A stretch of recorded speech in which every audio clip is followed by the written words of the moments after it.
Teachers, parents, and all my dear friends. Firstly, I am thankful to you for giving me the opportunity to speak on this beautiful occasion of Silver Jubilee of our institution. I am Pranesna from class 9th and today I am presented to deliver a speech on very important topic. Do you know if mobile phone is boon or curse? Today I am going to speak on this topic. Firstly, mobile phones are double-edged swords. They can be a powerful tool for learning, communication, and entertainment, but they can also be a distraction and a source of addiction. Now, I am going to speak on some of the benefits of mobile phones. First is entertainment. We can use phones to watch videos, play games, and more. Second one is learning, which is one of the very important uses of mobile. We can take e-courses, read e-books and research topics. Now I am going to speak on some of the dangerous points of mobile phones. The first is health issues. Mobile can cause us health issues such as eye strain and headaches. Now, and the second one is distraction. If we are using mobile, and we should not use if we are studying, then we should not use mobile at that time. If we are using phones for studying, then we should be aware of its potential dangers. After these points, we can say that mobile phones are both boon and curse. Thank you. मुझे इस मंच पर बोलने का मौका मिला। माननीय श्री प्रबंधक महोदय, आदरणीय श्री प्रधानाचार्य महोदय, अध्यक्ष महोदय, सम्मानित शिक्षकगण और मेरे प्यारे दोस्तों, आप सभी का मेरा नमस्कार। आज के महत्वपूर्ण विषय मोबाइल वरदान है या अभिशाप, उसके ऊपर कुछ कहना चाहती हूँ। सबसे पहले जरा विचार कीजिए, क्या मोबाइल हमारे लिए वरदान है या अभिशाप? चलिए मैं बताती हूँ। मोबाइल वरदान और अभिशाप दोनों है। ये तो हम पर निर्भर करता है कि हम उसका उपयोग कैसे करते हैं। मोबाइल के कई फायदे हैं, जैसे सरकार ने बहुत सारी योजनाएं बनाई जिसका उपयोग हम नहीं कर पाते और उन योजनाओं को नहीं जान पाते, परंतु मोबाइल के माध्यम से हम उन योजनाओं को जान पाते हैं और उसका लाभ उठा पाते हैं। जैसे कई फायदे हैं मोबाइल के, जितने इसके फायदे हैं उससे कई गुने इसके नुकसान भी है। मोबाइल से निकलने वाली रेडियो किरण जो कि हमारे आंखों पे पड़ती है, जिससे मानसिक तनाव, अस्वस्थ जैसे कई नुकसान हैं। आज के समय बच्चे से लेकर बड़े तक मोबाइल की लत लग चुकी है, जिससे हमारा बहुत नुकसान है। मैं अपने पूरे बातों को एक निम्नलिखित पंक्ति में कहना चाहती हूँ। मोबाइल न करो सीमित उपयोग, ना करो इसका दुरुपयोग, लत है इसकी बुरी, लत है इसकी बुरी, ना करो इसका दुरुपयोग। धन्यवाद। एवं सभी लोगों को मेरा सादर प्रणाम। मेरा नाम साक्षी राज है और मैं आज आप सभी के समक्ष अपनी हस्तलिखी एक कविता सुनाने जा रही हूँ, जिसका शीर्षक है मैं छात्र हूँ। मैं छात्र हूँ, मेरा है सपना, ज्ञान की रोशनी से सारा जग रोशन करना, पढ़ाई में मन लगाना और निरंतर आगे बढ़ना, हर कठिनाई से डरना नहीं, बस उसे पार करना। मैं छात्र हूँ, मैं नई नई राहों पर चलती हूँ, ज्ञान की खोज में हर बार कुछ नया सीखती हूँ, एक नई सोच में। शिक्षकों के आशीर्वाद से हर बात को समझना, अपने जीवन को बेहतर बनाना और हर दिन नए मौके ढूंढना। मैं छात्र हूँ, समाज में बदलाव लाऊं मैं, समस्याओं से डटकर लड़ जाऊं मैं, मेहनत कर अपनी राह बनाऊं मैं, कभी ना रुकूं कभी ना थमूं, सपनों की ऊंचाई को छू लाऊं मैं छात्र हूँ, लेकिन अंत में एक संदेश है खास, मेरे लिए नहीं ये सबका विश्वास। हम सबको लड़कर दिखाना है और अपने कर्तव्य को पूरा कर हमें अपना दर्जा बनाना है। बहुत बहुत धन्यवाद। अतिथिगण गुरुजना, मैं आशा आदित्य मित्राणी, अहम अद्य प्रकाशात् अष्टम कक्षायाः अस्मि। संस्कृतस्य महत्त्वं विषये मम विचारं भवतां समक्षे प्रकटुमिच्छामि। मित्राणि धनधान्यानि प्रजानां सम्मतानि, जननी जन्मभूमिश्च स्वर्गादपि गरीयसी। संस्कृत विश्वस्य प्राचीनतमा भाषा अस्ति। अस्य व्याकरणं सुनिश्चितं, साहित्यं च समृद्धम् अस्ति। चत्वारः वेदाः भारतीयसंस्कृतये प्राणाः सन्ति, ते संस्कृते एव निबद्धाः। अष्टादश पुराणानि, षट् दर्शनानि, वेदाङ्गानि च संस्कृतस्यैव निधयः सन्ति। अमृतं संस्कृतं मित्र, सरसं सरलं वच, एकता मूलकं राष्ट्रे, ज्ञान विज्ञान पोषकम्। प्राचीनकाले सर्वे एव भारतीयाः संस्कृतभाषायाः व्यवहारं कुर्वन्ति स्म। कालान्तरे विविधाः प्रान्तीयाः भाषाः प्रचलिताः अभवन्, किन्तु संस्कृतस्य महत्त्वं अद्यापि अक्षुण्णः वर्तते। सर्वे प्राचीनग्रन्थाः चत्वारो वेदाश्च संस्कृतभाषायामेव सन्ति। भाषासु मुख्या मधुरा Divya गीर्वाण Bharti.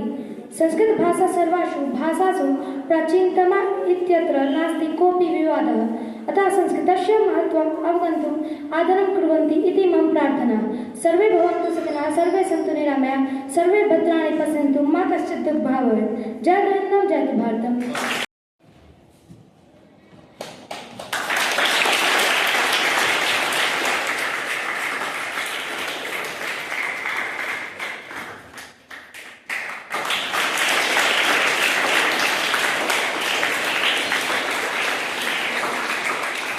Esteemed judges, distinguished chief guest, honorable director sir, principal ma'am, respected teachers and dear students. I, Muskan Kumari of Standard 12, stand here in front of you to speak on the topic Bridging Generations, Lessons from our Alumni. Today, as we stand here at a very unique crossroad, one where the wisdom of the past meet the potential of the future.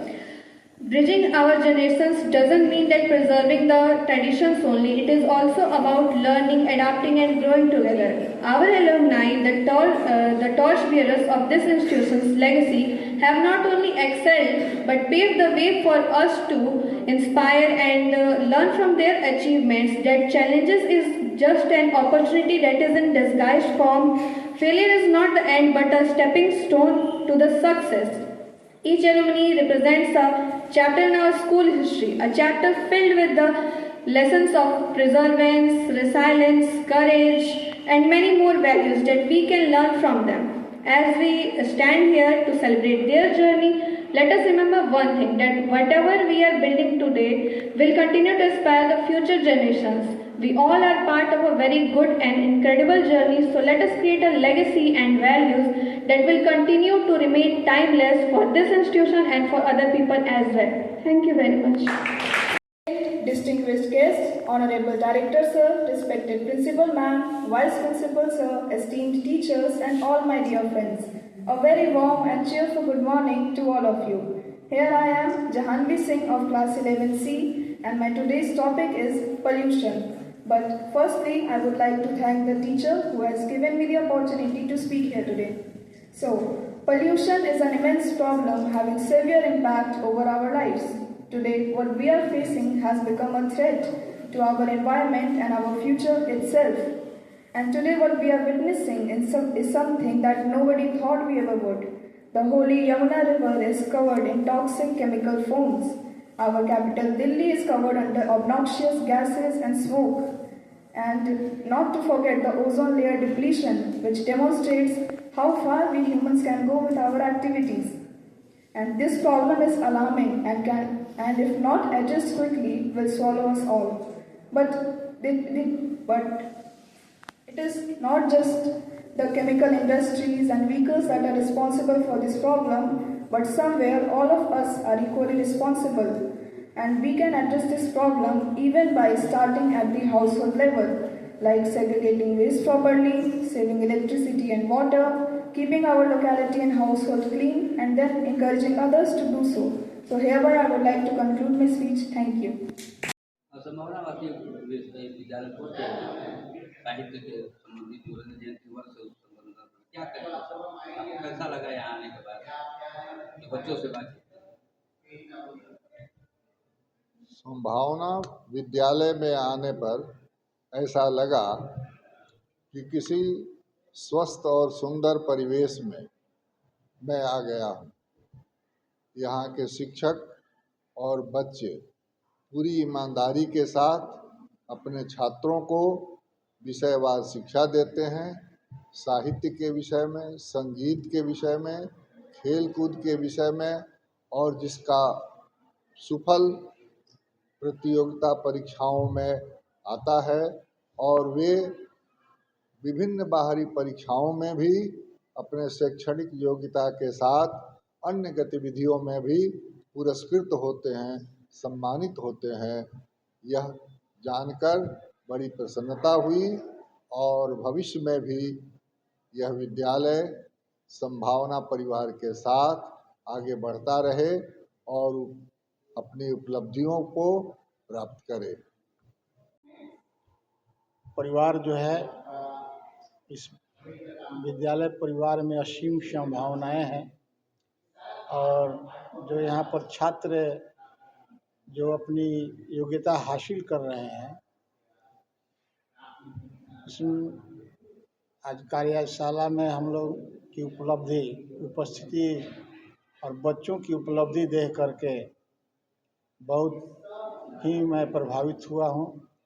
बच्चों में असीम संभावनाएं हैं, साहित्य कला संस्कृति की असीम संभावनाएं हैं और जो हमारा जो प्राचीन भारत है, जो गौरवशाली परंपरा जो रही है, उस परंपरा के तहत बच्चे संस्कृत में भी ज्ञान हासिल कर रहे हैं, कथा साहित्य में भी ज्ञान हासिल कर रहे हैं और कविताओं पर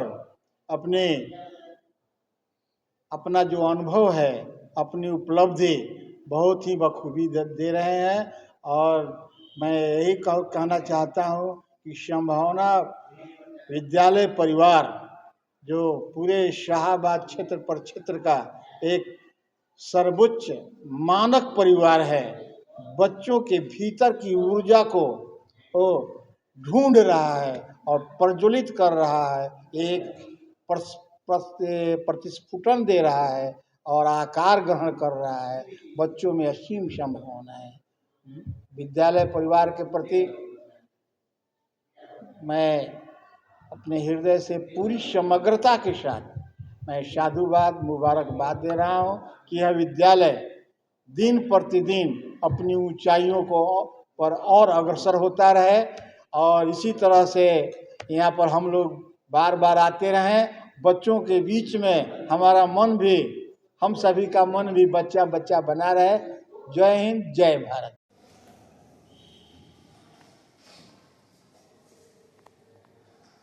संभावना परिवार द्वारा मनाए जाने वाले रजत जयंती समारोह के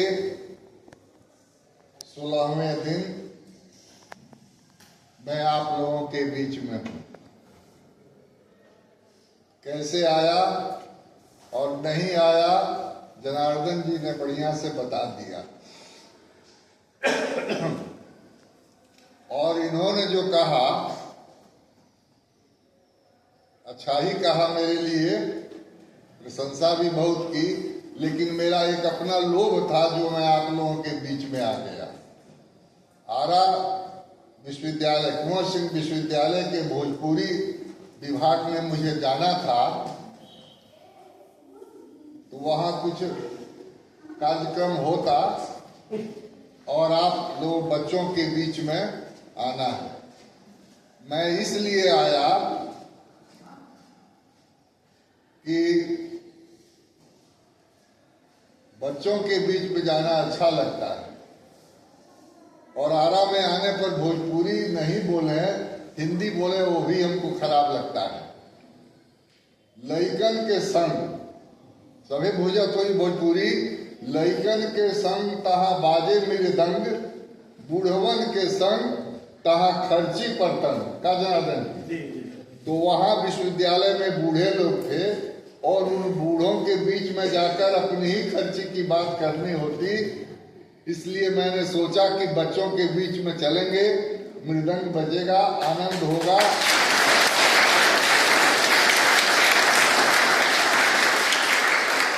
और मैं भी कुछ उस आनंद से उठा लूंगा, अपने बुढ़ापे को बचपन में ले जाऊंगा। आज कल से आदमी ने हमें पूछा कि कितना उम्र भइल बा, तो फिर ध्यान लगाए तो हमने कहा कि 80 वर्ष 1 महीना 20 दिन आज हुआ। 80 वर्ष 1 महीना 20 दिन।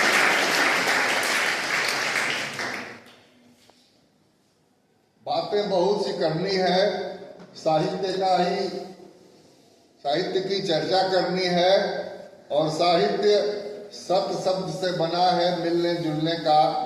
कला का जो क्षेत्र होता है वह आपको जीवंत बना देता है, जीने की शैली सिखाता है। और आप सभी बच्चों ने, छात्रों ने जो प्रस्तुत किया है बड़े आत्मविश्वास के साथ, और आपकी अभिव्यक्ति, जिन शब्दों का अंग्रेजी में आप भाषण दे रहे थे, एजुकेशन कर रहे थे, अच्छा लगा। संस्कृत में भी, संस्कृत हमारी प्राचीन आद्य भाषा है, संस्कृत का साहित्य बहुत गंभीर है। उसकी उसने चर्चा की कि 18 पुराण, 4 वेद, अष्टादश पुराणेषु व्यासस्य वचनम द्वयम परोपकाराय पुण्याय पापाय च परकीर्णम। जिस 18 पुराणों की चर्चा है उसमें व्यास देव ने लिख लिया पूरा, तो कहा कि इसमें कुछ नहीं है। इस 18 पुराणों में 2 ही बातें हैं। क्या?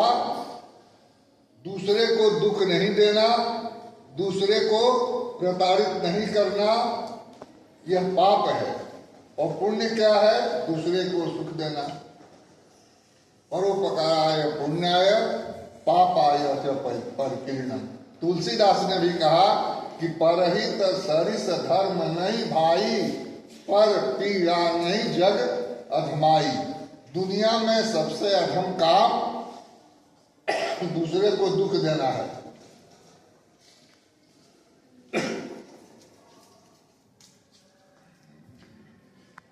हृदय की भावना का उच्छ्वास है। और कविता करने के पहले आप कविता को पढ़िए, कवि को पढ़िए और अपनी परिस्थिति, परिवेश को देखिए, उस पर लिखिए, आपकी कविता अच्छी होगी। भोजपुरी में टूटे फूटे शब्दों में भिखारी ठाकुर ने लिखा और उसको हम भोजपुरी का शेक्सपियर कहने लगे। न भाषा का ज्ञान था, न व्याकरण का ज्ञान था, लेकिन लिखा, उन बातों को लिखा जो आज हम देखते हैं। पूरे समाज में आप जानते हैं, देखते भी हैं शहरों में कि वृद्धाश्रम का निर्माण हो रहा है।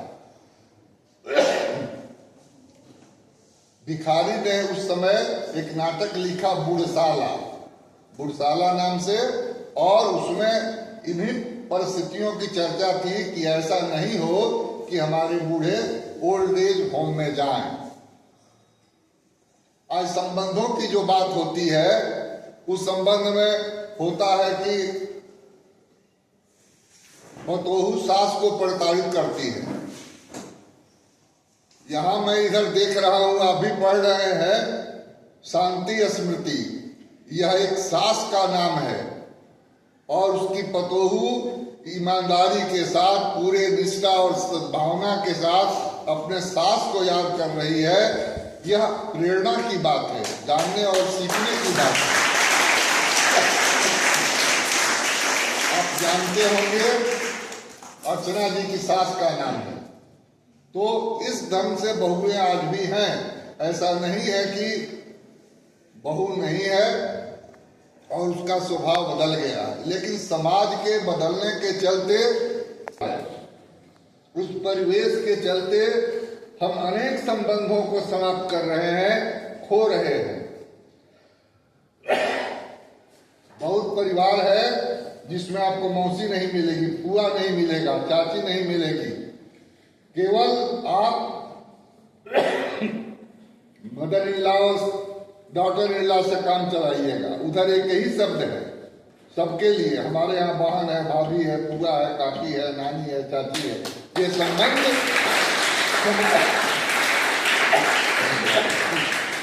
समाप्त हो रहे हैं। संस्कृत की बात हुई, भोजपुरी में भी हम लिखते हैं। जिसके लिए लिखिए, पूरी ईमानदारी के साथ लिखिए। भोजपुरी के कवि हो गए हैं मोती बीए, आप जानते होंगे। वे इतिहास के प्रोफेसर थे, एमए थे, लेकिन बीए ही लिखते थे। उन्होंने 4 पंक्ति लिखा और यह भाषा के लिए भी है और समाज के लिए भी है। जय जय जय भोजपुरिया माई, तोहरे खातिर भीख मंगाई, तोहरे खातिर गीत गवाई, तू कैसन भोजपुरिया होई जो न तहके माथ नवाई। तो माँ के प्रति, देश के प्रति, भाषा के प्रति इन संस्थाओं में, संभावना जैसी संस्थाओं में आपको शिक्षा दिया जा रहा है, शिक्षित किया जा रहा है और यह समाज में प्रतिबिंबित हो, यही इसकी संभावना की सफलता होगी और आप इसके प्रचारक। अंग्रेजी साहित्य में बेकन एक बहुत बड़ा नाम हो गया है। अंग्रेजी के छात्र जानते होंगे, बेकन एक बहुत बड़ा नाम हो गया। समाज में प्रतिबिंबित हो, यही इसकी संभावना की सफलता होगी और आप इसके प्रचारक। अंग्रेजी साहित्य में बेकन एक बहुत बड़ा नाम हो गया है। अंग्रेजी के छात्र जानते होंगे, बेकन एक बहुत बड़ा नाम हो गया है। उसने कहा कि writing makes a man perfect, लिखने से आदमी परफेक्ट होगा, पूरा होगा। एक बात को आप 10 बार लिखिए, 20 बार लिखिए, आप में पूर्णता आएगी। बांग्ला में है जो कोई लिखबेन तो कोई सीखबेन। आप जितना लिखिएगा उतना सीखिएगा। एक बार लिख करके, और लिखने की जो परिपाटी कम हो रही है उससे बड़ा घाटा हो रहा है। मोबाइल के अच्छा और बुरा के बारे में छात्र ने कहा, यह सही है, उससे ज्ञान आप अर्जित कर सकते हैं, आप ले सकते हैं, आप अपने को उसमें मत डाल दीजिए। अंग्रेजी के एक बहुत बड़े कवि हो गए हैं, महाकवि, वाल्मीकि काल के पहले, उनका नाम है इलियट। इलियट कहते हैं कि where is wisdom we lost in information. ज्ञान कम हो गया है, आपके पास इंफॉर्मेशन बहुत है। कौन बड़ा क्रिकेटर है, कौन चौका छक्का बहुत मारा है, कौन क्या किया है, कौन सिनेमा अच्छा है, इस ढंग की सूचनाएं, विज्ञान की सूचनाएं, कौन स्पेस में जा रहा है, उन सबों की जानकारी है, लेकिन आपको उसकी गहरी जानकारी नहीं है। लेकिन जिस विषय को आप पढ़ते हैं, पढ़ाते हैं, उसको ईमानदारी के साथ, गहराई के साथ पढ़ेंगे तो आप में विद्वता आएगी। कालिदास कोई पढ़े लिखे नहीं थे, लेकिन मेहनत से, प्रयास करके, सौंदर्य क्या है, सुंदरता क्या है, उसके बारे में कहते हैं कालिदास। बहुत बात भूल रहे हैं। कालिदास अस्ति उत्तरास्याम दिशि देवतात्मा हिमालयो नाम नगाधिराज पूर्वा परो तो यदि वगाह्य स्थिति पृथिव्या मानदंड। हिमालय केवल पर्वत ही नहीं है, वह हमारे सीमा पर ही नहीं खड़ा हुआ है, वह अपने दोनों हाथों से उत्तर और पूरब को संयोजित कर रहा है, जोड़ रहा है, देख रहा है। ऐसा हिमालय। कम शब्दों में इतनी बड़ी बात केवल कालिदास कह सकते हैं। कम लिख करके आप बहुत कह सकते हैं, और नहीं लिख करके तो और बहुत कह सकते हैं। मौन की जो भाषा होती है वह लिखने से बड़ी भाषा होती है। आंसू की भाषा, मौन की भाषा। मौन की भाषा। चित्रकूट में भरत जी अपने पूरे राज्य निवासियों को लेकर गुरु वशिष्ठ के साथ जाते हैं, और राम को लौटाने के लिए, भाई को लौटाने के लिए, तो राम को देखते ही भरत लकुट की नाई गिर पड़ते हैं। लकुट की नाई, लकुट माने, लकुट बोलो छात्र, लकुट माने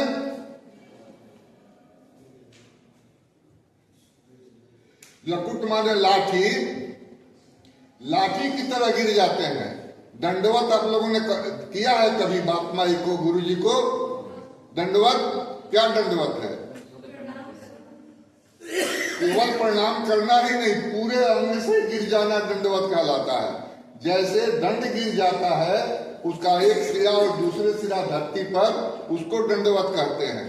तो भरत दंडवत कर रहे हैं, पूरा उनका कपड़ा उपड़ा गिर गया है, न भरत कुछ कह रहे हैं और लक्ष्मण कह रहे हैं कि भरत है, तो राम भी रोते हुए जा रहे हैं और भरत भी रोते हुए गिरते पड़ते आ रहे हैं। तो इन शब्दों को तुलसीदास कहते हैं कि मेरी सरस्वती में इतनी शक्ति नहीं है कि मैं उसका वर्णन कर सकूं, उस दृश्य का वर्णन मैं नहीं कर सकता। आज सौंदर्य की बड़ाई, प्रेम में, सुंदर में, नाक बढ़िया है, कान बढ़िया है, तो सीता जी के बारे में रामचरितमानस में तुलसीदास कहते हैं कोई दूध का समुद्र हो, मथानी किसी चीज का हो, उससे जो सौंदर्य निकलेगा वह सीता होगी, वह सीता की सुंदरता होगी। और उसके आगे कहते हैं कि अब इससे आगे मैं कह नहीं सकता हूं। तो शब्दों के माध्यम से जितना आप कहेंगे उससे अधिक मौन की भाषा होती है, चित्र की भाषा होती है, साहित्य और कला की भाषा होती है। इस संजीव जी चित्रकार हैं, जिस बात को आप रेखाओं के माध्यम से कह पाएंगे उसको किया है, चित्र बनाया और उसको जाकर के चौराहे पर लगा दिया और कहा कि इसमें जितनी बुराई है, जो गलत आपको दिखाई पड़ रहा है, आप उस पर चिन्ह कर दीजिए। लोगों ने उस पर इतना चिन्ह कर दिया कि चित्र ही समाप्त हो गया। पिकासो के बारे में फिर उसके किसी सलाहकार ने कहा पिकासो को कि नहीं, अब फिर जा करके उस चित्र को टांगो और लिखो कि इसमें जितनी अच्छाई है चिन्हित कर दीजिए। तो दूसरे दिन जब वह चित्र बाजार में टांगा गया तो केवल अच्छाई अच्छाई उसमें थी। तो दृष्टि का दोष होता है, रचना का होता है, और इसमें आरा, इन्होंने अर्चना जी ने मुझे आरा दे करके सम्मानित किया। तो आरा का स्वभाव है, क्या स्वभाव है? आरे आरे, आरा बुलाता है, आरा किसी को हटाता नहीं है। और आरा के लोग कबड्डी खेलते थे, अब खेलते हैं कि नहीं पता नहीं, तो कबड्डी में कहते थे कि चल कबड्डी आरा, सुल्तानगंज मारा। एक दो जगह नहीं, यहाँ से 200 किलोमीटर दूर सुल्तानगंज है, तो चले जाते थे। अब आप लोग जाते हैं टेनिस में और बैडमिंटन में और क्रिकेट में करते होंगे। यह सब आरा का स्वभाव है। और आरा की इसमें बात है, संजीव जी और आप सबों से अर्चना जी के साथ निवेदन करता हूं कि आरा में कुंवर सिंह की तलवार की प्रतिकृति बनी है। अगर आप लोग जानते हो तो बताइए कि कहाँ बनी है। कायमनगर में बनी है। कल मैं और जनार्दन जी गया था, वह इतना जीर्ण शीर्ण हो गया है, सीढ़ी टूट गई है, घास फूस उग गया है। तो हमारे जो ऐतिहासिक धरोहर हैं, हमारे जो प्राचीन लोग हैं, उनकी जो स्मृतियां हैं उनको बचाइए, देखिए। इसमें है कि गंगा में कुंवर सिंह ने अपने बाह को काट दिया है। संजीव जी, उसमें बाह का कटा हुआ चित्र है, तो उसके इतिहास के बारे में बताइए। और यही साहित्य है, यही चित्रकारी है। कला के बारे में कहते हैं कि कला के बहुत से स्तर होते हैं। यह बिल्डिंग है, इसको किस कला के अंदर रखेंगे? बोलिए।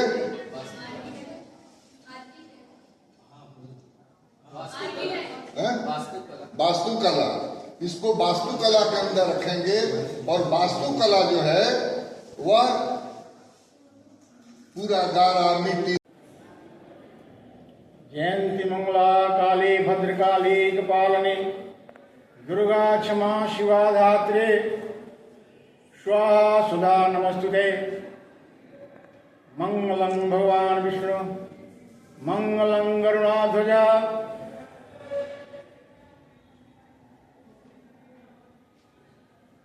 मित्रों,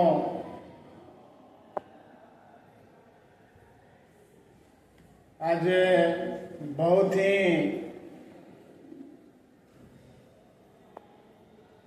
हम सभी का परम सौभाग्य दिवस है कि हमारी बहन अर्चना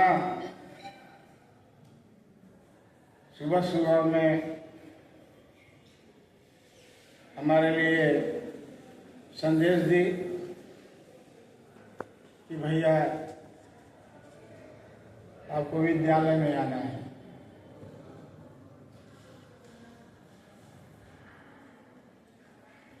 बहन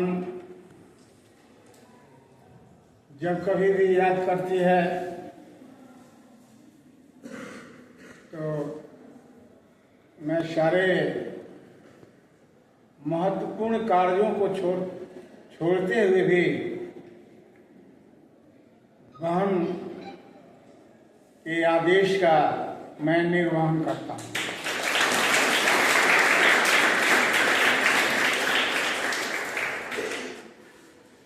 सर्वप्रथम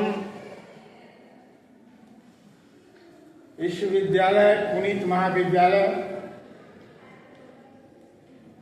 के निदेशक महोदय, जो हमारे अति परम प्रिय शुभचिंतक है, मित्र हैं और संबंध में, आत्मीय संबंध में हमारे पाहुन लगते हैं। मैं इनके प्रति काफी आभार व्यक्त करता हूँ। अपनी बहन, छोटी बहन के प्रति कृतज्ञता का भाव रखता हूँ, असीम कृतज्ञता का भाव रखता हूँ। और आप संभावना परिवार, संजीव जी हमारे मित्र हैं, अन्य सभी हमारे संभावना परिवार, मेरा मानना है कि संभावना परिवार मेरा अपना परिवार है। और यह विद्यालय जो है केवल आरा का की शान और जान नहीं है, ये पूरे समग्र शाहाबाद क्षेत्र पर क्षेत्र की गरिमामय है। इस विद्यालय की गरिमामय उपस्थिति है, जहां 100% लड़के अति मेधावी हैं, जहां मोस्ट ब्रिलियंट जो विद्यालय की जो परिभाषा है, उसका जो संस्कार है, उसकी जो गरिमा है, उस गरिमा में, उस साहित्य संस्कृति और सद्भावना में हमारा संभावना विद्यालय जो है पूर्णतः जो है खरा उतर रहा है। शुरू से ही मैं अपनी बहन अर्चना के प्रति असीम सद्भाव, स्नेह, प्यार देता रहा हूं और आजीवन देता रहूंगा। हम लोगों के बीच में हम लोगों का परम सौभाग्य है कि अकस्मात विक्रमशिला हिंदी विद्यापीठ के माननीय कुलपति जी डॉक्टर रामजन्म मिश्र जी, जिनकी उम्र 80 पार है, अकस्मात हमारे शहर आरा में उनका आगमन हुआ। ये भागलपुर से चल करके हम लोगों के शहर में पधारे हैं।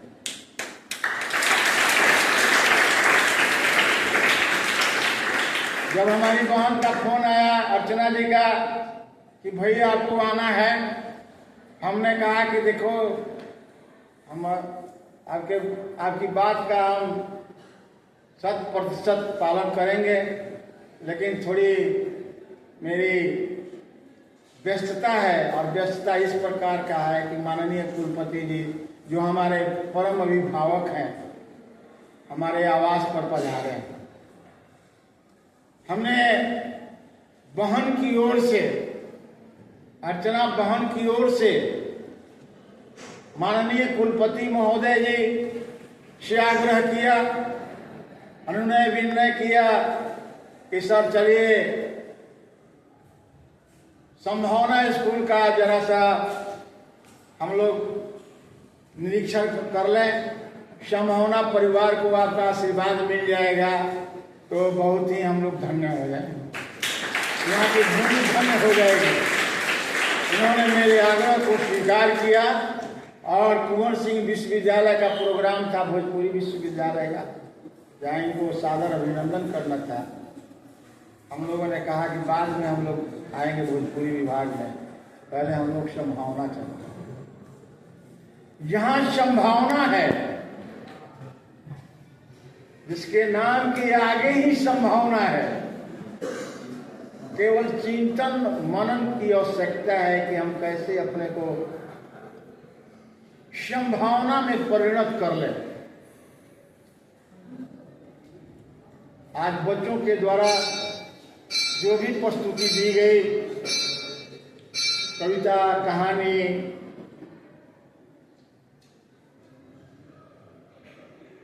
की बात जो कही गई, कुछ बच्चे अंग्रेजी में बहुत ही, मुझे लग रहा था कि सचमुच इस विद्यालय की जड़ इतनी मजबूत है, इस विद्यालय की जड़ इतनी मजबूत है, चाहे हिंदी में बात करनी हो, चाहे बच्चों के द्वारा अंग्रेजी में अपनी बात कहनी हो या संस्कृत में अपनी बात कहनी हो, ये लड़के, आप सभी बच्चे जो हैं निष्कंटक, अंग्रेजी बोलने वाले बच्चे जैसे लग रहा था कि इंग्लैंड से आए हैं।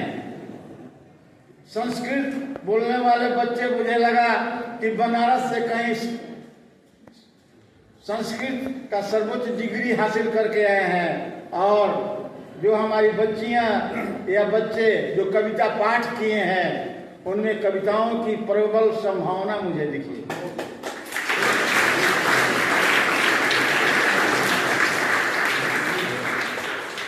आप सभी संभावनाशील हैं। हम अपनी बात, चाहे हम लोगों के शहर में पधारे हैं,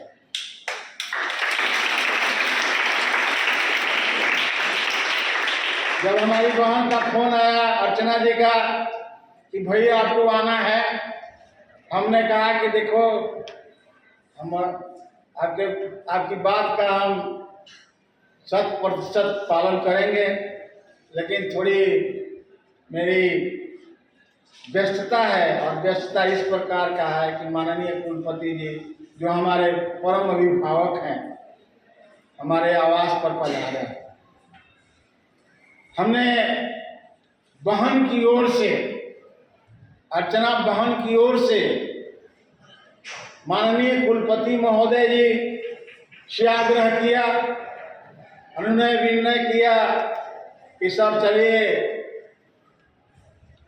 संभावना स्कूल का जरा सा हम लोग निरीक्षण कर लें, संभावना परिवार को आपका आशीर्वाद मिल जाएगा तो बहुत ही हम लोग धन्य हो जाएंगे, यहाँ की भूमि धन्य हो जाएगी।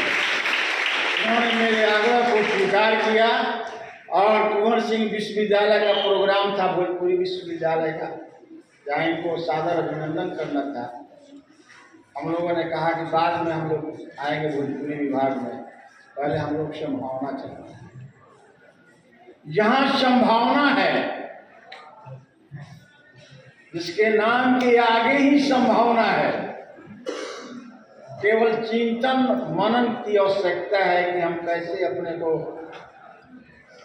संभावना में परिणत कर लें। आज बच्चों के द्वारा जो भी प्रस्तुति दी गई, कविता, कहानी,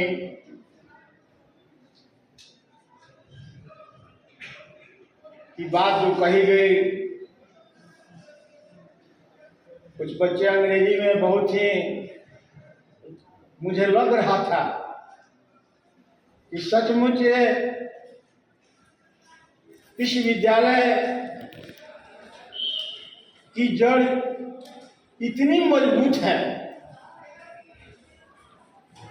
इस विद्यालय की जड़ इतनी मजबूत है, चाहे हिंदी में बात करनी हो, चाहे बच्चों के द्वारा अंग्रेजी में अपनी बात कहनी हो या संस्कृत में अपनी बात कहनी हो, ये लड़के आप सभी बच्चे जो हैं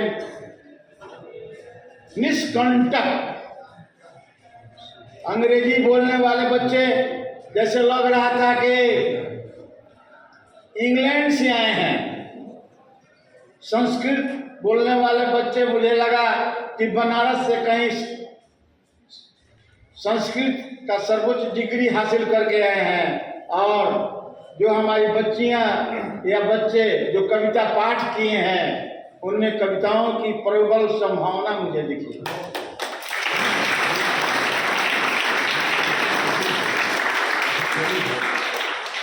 आप सभी संभावनाशील हैं।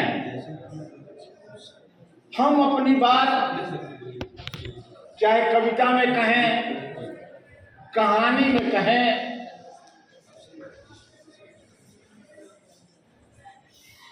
पूरी बात सहजता और समग्रता से होनी चाहिए, समझदारी से होनी चाहिए। और जो आपके अंदर की बात है, जो आपकी भावना है, उसकी अभिव्यक्ति में अपना अनुभव, यथार्थ का जो दंश है, यथार्थ की जो पीड़ा है और सामाजिक जो विद्रूपताएं हैं, अमीरी गरीबी का जो फर्क है, प्रेम, विछोह, मिलन, प्रकृति, बहुत सारे विषय हैं कविताओं के लिए। आप सभी के आसपास के विषय हैं। माँ रोटी गोल गोल बनाती है,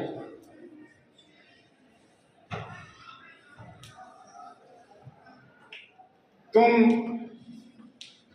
मेरी पीठ, छोटी सी कविता आप समझिए। शीर्षक है तुम मेरी पीठ, घर का बोझ ढोती हो।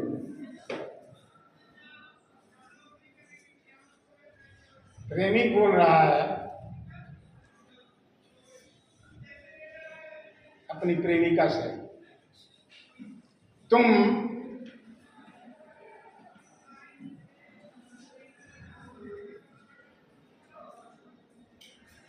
मेरी पीठ घर का बोझ ढोती हो, सुबह शाम चूल्हे की आग बनती हो, तावा की तरह रोज गर्म होती हो, रोटी बनती हो, अंगीठी में फूलती हो। तुम मेरी पीठ घर का बोझ ढोती हो।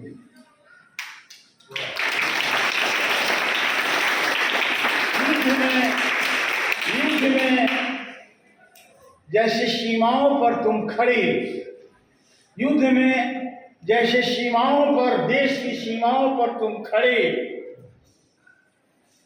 हर पल लहूलुहान होती हो, देश के लिए मर मिटती हो। तुम मेरी पीठ घर का बोझ होती हो।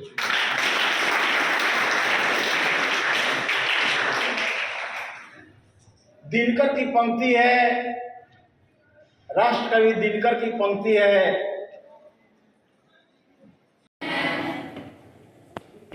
जैसा कि सर ने बताया, आप सभी जानते हैं कि रजत जयंती वर्ष चल रहा है और इनमें इस वर्ष के तहत अनेक विद्वतजन विद्यालय में आ रहे हैं और बहुत सारे प्रशिक्षक अपनी अपनी कला और विधाओं के यहाँ उपस्थित हो रहे हैं। इसी क्रम में बड़े भाई डॉक्टर जनार्दन मिश्र, जो कि कथाकार, साहित्यकार और कवि हैं, आज सुबह में मैं उनको फ़ोन की। हम लोगों का सौभाग्य समझिए कि सर का कार्यक्रम होते हुए, इसी समय में सर का कार्यक्रम था, यूनिवर्सिटी के प्रोफेसर बैठे हुए हैं, लेकिन पूरा विद्यालय परिवार ऋणी है कि एक बहुत बड़े विद्वत जन को सर ने विद्यालय के सभागार में उपस्थित किया। डॉक्टर रामचंद्र मिश्र जी, जो कि कुलपति हैं विक्रमशिला हिंदी विद्यापीठ ईशीपुर भागलपुर के, साथ ही झारखंड राज्य भाषा साहित्य अकादमी साहेबगंज में अध्यक्ष हैं, साहिबगंज के अध्यक्ष हैं, प्रधान संपादक हैं प्रगति वार्ता और माई भोजपुरी तिमाही के। तो जैसा कि बच्चे जान रहे हैं कि आपकी सुविधा के लिए यहाँ उपस्थित हैं और इतने बड़े विद्वत जन दो हमारे बीच में बैठे हुए हैं, पूरा विद्यालय परिवार तहे दिल से स्वागत करता है, अभिनंदन करता है और ऋणी रहेगा कि आपने इतना बहुमूल्य समय निकाल कर हमें दिया। और खासकर जनार्दन मिश्र बड़े भाई का भी मैं बहुत ऋणी हूँ कि सर का कदम यहाँ पड़ा। और आपको पता होगा आने के साथ ही सर की पैनी नज़र पड़ गई, आपकी जो होल्डिंग लगी हुई है अंतर्राष्ट्रीय आध्यात्म कंपटीशन जो होने वाला है, तो उस पर अंतर्राष्ट्रीय का सर जो वर्ड लिखा हुआ है, शब्द अंतर्राष्ट्रीय, सर ने उसका करेक्शन किया, शायद किसी का ध्यान नहीं गया होगा। तो होता है ना, जो विद्वान की जो आंखें होती है वह स्वतः वहाँ चली जाती हैं जहाँ पे कमियां हैं। तो मैं चाहूँगी कि बच्चों ने भी कुछ रचनाएं की हैं सर इस कार्यशाला के दौरान, तो उन बच्चों की रचनाएं भी सुने और उसको कैसे हम तराश सकते हैं, उन बच्चों को कैसे हम आगे ले जा सकते हैं, इस बारे में थोड़ी गाइडलाइन आपकी मिल जाए तो बहुत है। और मैं ज़्यादा कुछ नहीं कहूँगी, बस यही कहूँगी कि पूरा विद्यालय परिवार बहुत रेडी है और आगे भी जो दिसंबर में कार्यक्रम हमारा होगा ग्रैंड सेलिब्रेशन, हम चाहेंगे बड़े भाई जनार्दन मिश्र से, और मैं भी रिक्वेस्ट करूँगी सर से कि उस समय भी आपकी उपस्थिति के लिए विद्यालय परिवार आपसे आग्रह करेगा।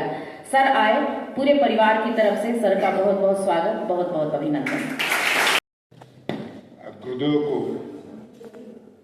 पूरे विद्यालय प्रबंधन की ओर से, सभी छात्र छात्राओं की ओर से नमस्कार।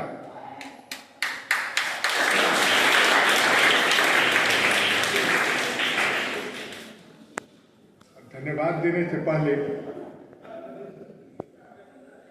मैं गुरुदेव को ये बता देता हूँ कि इस विद्यालय में लगभग 2500 बच्चे पढ़ते हैं। 2500 बच्चों में से ये 70 से 80 बच्चे, जब हम लोगों ने एक फॉर्म निकाला कि कौन बच्चा किस विधा में रुचि रखता है, कविता, कहानी लेखन, वाचन, खेलकूद,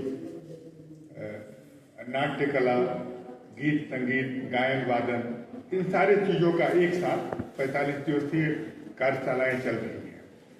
तो साहित्य के लिए हमारे पास लगभग 70-80 आवेदन आए, ज़्यादा आवेदन करीब 500 बच्चों का खेलकूद के लिए आया। नाट्य कला में भी इसी तरीके से 50 से 70 बच्चों का आवेदन आया।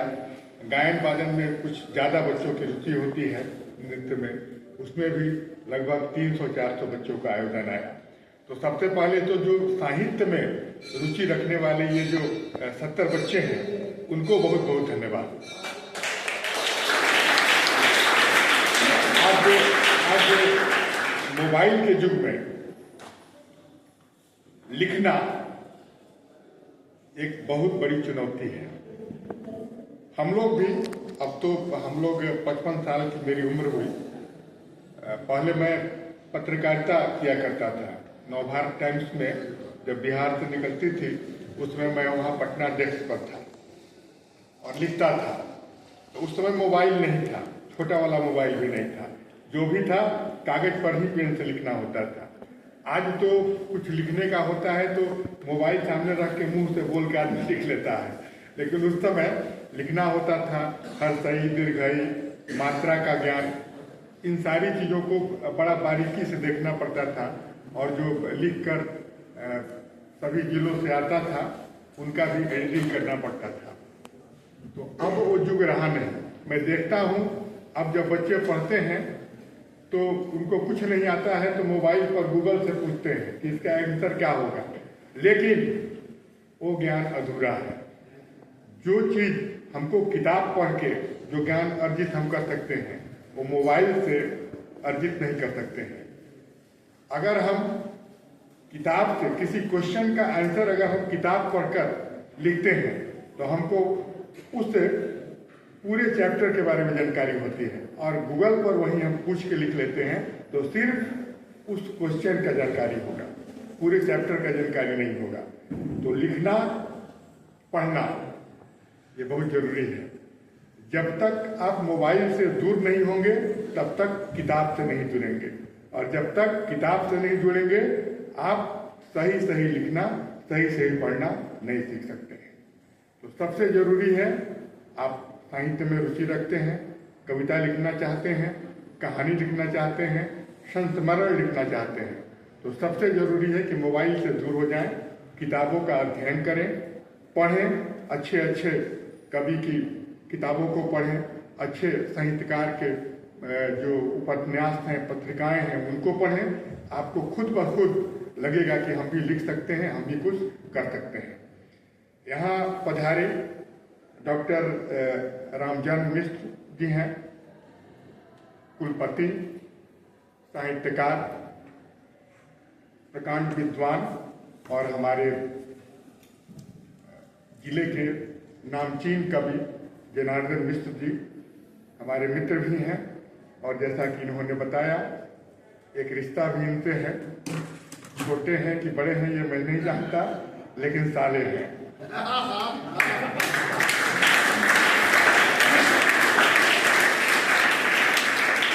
आप लोगों ने विद्यालय में अपना समय दिया, इसके लिए हृदय से आभार, बहुत बहुत धन्यवाद। और मैं सर से आग्रह करूंगा कि जब हम रजत जयंती समारोह का आयोजन करेंगे, ये जो कार्यशालाएं चल रही हैं, इनसे उभर कर, इनसे सीख के जो चीज़ें सामने आएंगी, उनको हम 2 दिवसीय कार्यक्रम दिसंबर में करेंगे, और उस समय हम सर को आमंत्रित करेंगे, और मेरा आग्रह होगा कि आप उस समय पधारें और अपना बहुमूल्य समय दें। बहुत बहुत धन्यवाद।